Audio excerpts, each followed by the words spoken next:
Hello, high, কেমন আছো সবাই? আমার নতুন ইউটিউব চ্যানেলে সবাইকে আমন্ত্রণ এবং অভিনন্দন, প্রাণঢালা শুভেচ্ছা। আর যারা যারা আমার ইউটিউব চ্যানেলে দেখবেন অবশ্যই আমার চ্যানেলটাকে সাবস্ক্রাইব করবেন, পাশে থাকবেন। অসংখ্য ধন্যবাদ। আপনারা দেখতে থাকুন। দেখুন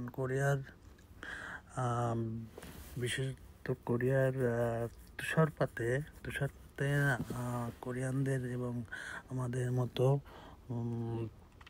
যারা পর্যটন আছে, দেখুন এই শীতের সময়ে কি অবস্থা। তুষারের ভিতর, এত ঠান্ডার ভিতর চলাচলটা অনেক কঠিন হয়ে পড়ে। ঠান্ডাতে ঘর থেকে বের হওয়া যায় না অনেক দেশেই। এবং এই -15 ভেতর দেখেন কি অবস্থা।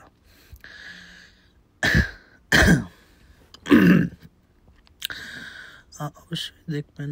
যদি ভালো লাগে ভিডিওটা, আমি আরও ভিডিও করার মনোভাব মনোশক্তিটা অর্জন করতে পারবো। আপনাদের যদি ভিডিওটা ভালো লাগে আরও বানাতে পারবো।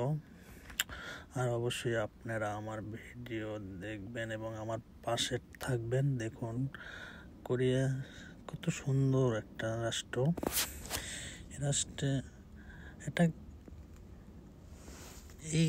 এখানে সেউলে এখান থেকে আরও অন্য জায়গাগুলোতে তুষারপাত বেশি হয়ে থাকে। উত্তরের দিকে এটা ওজংবু ইয়াংজু এই এলাকাতে বেশি তুষারপাত এবং ঠান্ডা হয়ে থাকে। আর প্রকৃত সেউলে তুষারপাতটা কম হয়, অন্য অন্য এলাকা থেকে সেউলে একটু তুষারপাতটা কম হয়। তারপরেও সেউলে ঠান্ডার পরিমাণটা অনেক বেশি, কারণ এখানে বেশিরভাগই শহরে বিল্ডিংয়ের জন্য বরফগুলো আটকে থাকে। এগুলো রোদে গলে যেতে পারে না, এই জন্য ঠান্ডাটা একটু বেশি হয়ে থাকে। আর আমি জানি না আপনাদের এই ভিডিওটা কেমন লাগবে। আর যদি আপনাদের ভালো লাগে অবশ্যই আমি রিকোয়েস্ট করব আমার ইউটিউব চ্যানেলকে সাবস্ক্রাইব করার জন্য। আমি নতুন আমি এটা করার চেষ্টা করছি। আসলে অভিজ্ঞতাটাও বড়। সবাই যারা নতুন তারা অভিজ্ঞতাটা নতুনভাবেই অর্জন করে। আর আপনারা যদি সহযোগিতা করেন আমাকে, তাহলে হয়তো আমিও সফল হব আপনাদের মাধ্যমেই।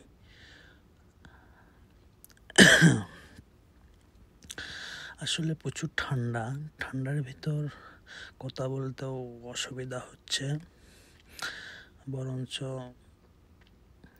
গলাটাও ঠান্ডায় বসে গেছে। আর তুষার পড়া দেখা এবং তুষারের ভিতরে একটু আনন্দটা অনেককে আসে, যেহেতু আমাদের দেশে এরকম তুষার কখনো দেখা যায়নি। এবং আমাদের বেশিরভাগই আমাদের রাষ্ট্রগুলোতে গরমের পার্সেন্টটা বেশি। আর কোরিয়া ও ইউরোপের ভিতর এই ঠান্ডার প্রচণ্ডতা বেশি। আসলে আমি চেষ্টা করছি আপনাদেরকে দেখার জন্য। আর আপনারা দেখে ভালো হলে অবশ্যই আপনারা কমেন্টে জানাবেন, কমেন্ট করবেন, লাইক দেবেন, শেয়ার করবেন।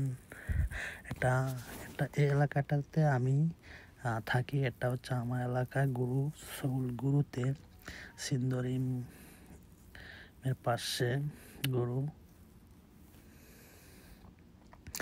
দেখুন কত তুষার এখানে এটাতে তুষারে একেবারে শক্ত হয়ে গেছে।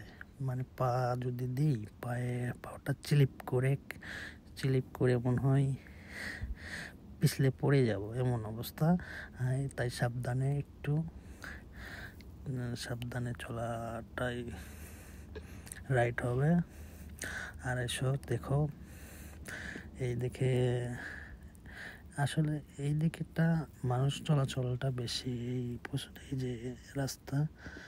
হাই